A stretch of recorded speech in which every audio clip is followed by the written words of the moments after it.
you go there to see a part of the world maybe you haven't been to, or a part of the world you want to see more of. This is the second time I've come to Kuwait.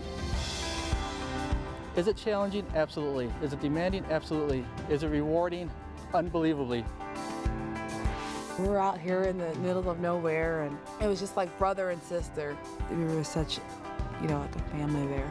I felt like I grew up a lot going over there. I've been a civilian for 4 years now, and I decided to deploy, experience what the warfighter goes through day in and day out. I was in customer service, but I knew that I wanted to learn more about the field, and I wanted to push myself and face fears. I always like to do that. I can see that the services are really glad that we're here, working side by side, and that's why I'm just so happy to be here, so they can show me exactly what they need.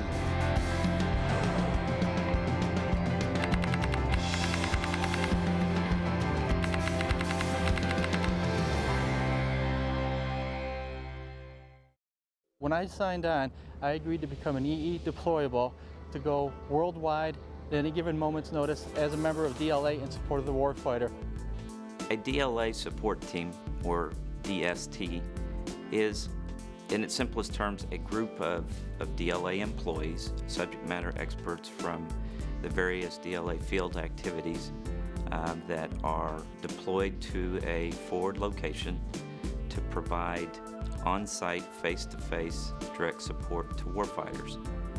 The composition of the teams really depend upon the mission that we're supporting. My job over here is primarily dealing with Class 9 repairable parts.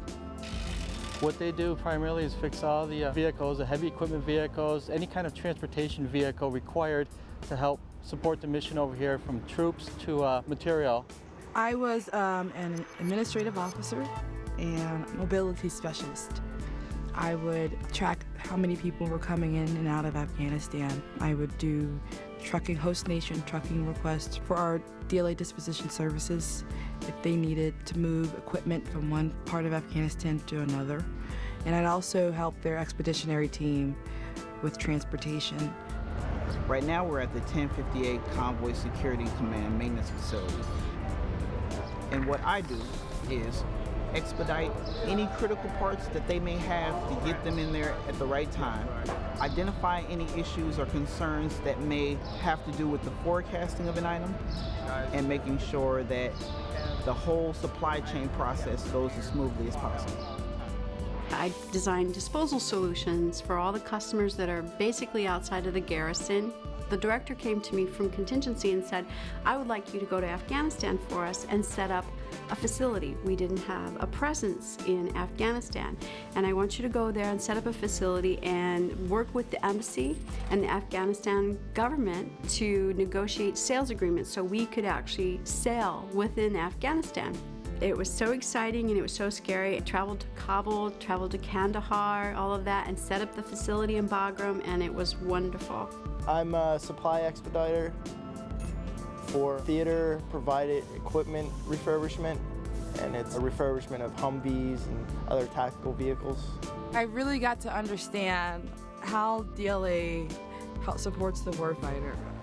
We do a lot of good work out there. If it wasn't for us being there, some things they would just take forever to get, and they needed it. For instance, it was becoming the cold season was coming up, and they needed to get all of these cold weather tents, and the process was just taking such a long time. Well, if it wasn't for DLA representatives being there, soldiers would have been sleeping outside. I went to Kosovo for 6 months. I really enjoyed the experience. I had a great time. I decided to apply for this deployable position for a couple of reasons. One, I really wanted to embed myself with the customer and find out what I can do, how much I can learn being engaged directly with the customer. And number two, I have a high regard for the military and what they do to serve us. And this is the least I can do to come out here and give some type of support. A civilian that's going to go on a deployment could expect to be gone for 179 days. They could expect to sleep in the worst type of environment, like a tent in the desert. They could expect some financial benefits. They could expect it to be a career enhancer. It's a little bit different deploying as a civilian versus a military. Now as a civilian, I feel I can more focus on what the customer's requirements are and help them carry out their mission. The thing I've enjoyed most about it is just experiencing the issues that the Army faces, their need for the supplies. We hear back at our home stations, DLA, that this is an urgency, but until you get out here and you see these vehicles are down and they need this part in order to get up and running and be sent to Iraq, Afghanistan.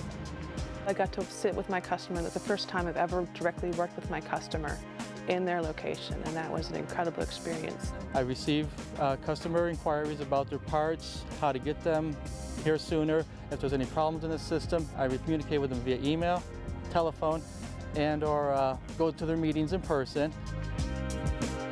The average day for me is a minimum of 12-hour day. We work on a 12-hour shift, 30-minute lunches, and we have one administrative day off here in Kuwait.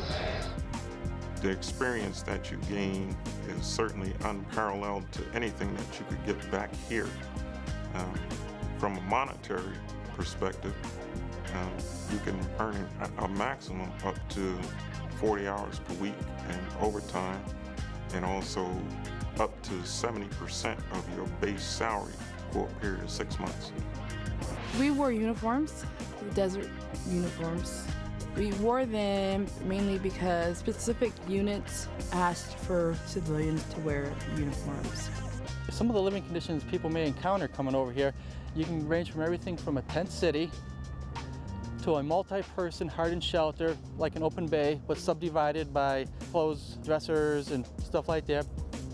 And then if you're really fortunate, you can find yourself in a pod. It's basically a container divided in half with a person living on each side where you share a common bathroom. The first time I deployed 0506, we were in a 20 by 40 wooden bee hut, and we were racked and stacked about 6 high, which was very comfortable considering how everyone else was living. They had a variety of food. Sometimes there were attacks or something like that sort on the base, or something had happened out in the field. We'd get limited food items, meaning that no vegetables at all. And so you'd be limited like fried chicken, or you just go to the PX and you'd buy some soup.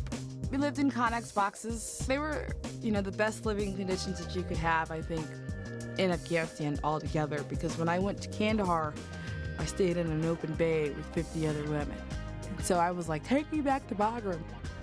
We live well, and we have the internet, running water, television, about 60 channels, and I'm able to keep in touch with my family members.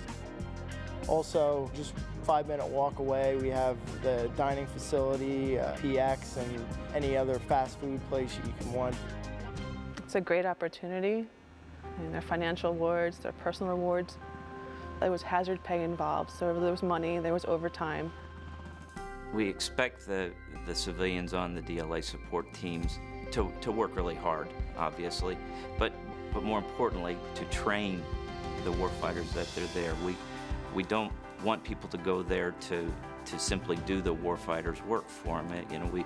We operate under the teach a man to fish and he'll eat for a lifetime philosophy. The ultimate impact for the warfighter is when we put our DLA personnel downrange, they are guaranteed to receive their supplies from DLA. If you're a civilian and you're curious about it, you're interested in it, if you have the opportunity, I highly encourage you to do it. You have to have an open mind. You definitely have to have a sense of humor. I definitely think you should be fit enough to be able to work long hours. If you really want to go see how DLA works, it's the best place to go. When you want to be open for adventure out there, you want to meet people, want to try new experiences. This whole experience has done nothing but enhance my DLA knowledge base for the entire enterprise. It's a wonderful opportunity to see the other side of the spectrum, to see the customer that we support. It also is a wonderful opportunity, if you're not a former military member, to experience what a deployed military serviceman deal with on a day-to-day basis. You will find yourself just extremely a warm feeling inside, a great feeling inside when you go home knowing you did the best you could and help support the warfighter to carry out their mission. You try to provide them with all the equipment so they can return home safely to their family, friends, and loved ones. Nothing tops those armed forces. Soldiers, airmen, Marines, seamen, and Coast Guardsmen.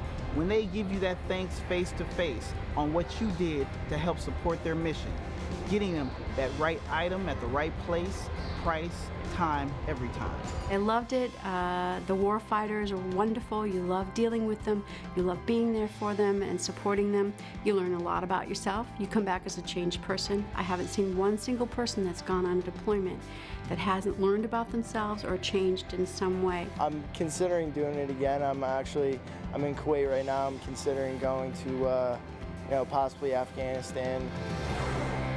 I've enjoyed my experience enough to consider it again.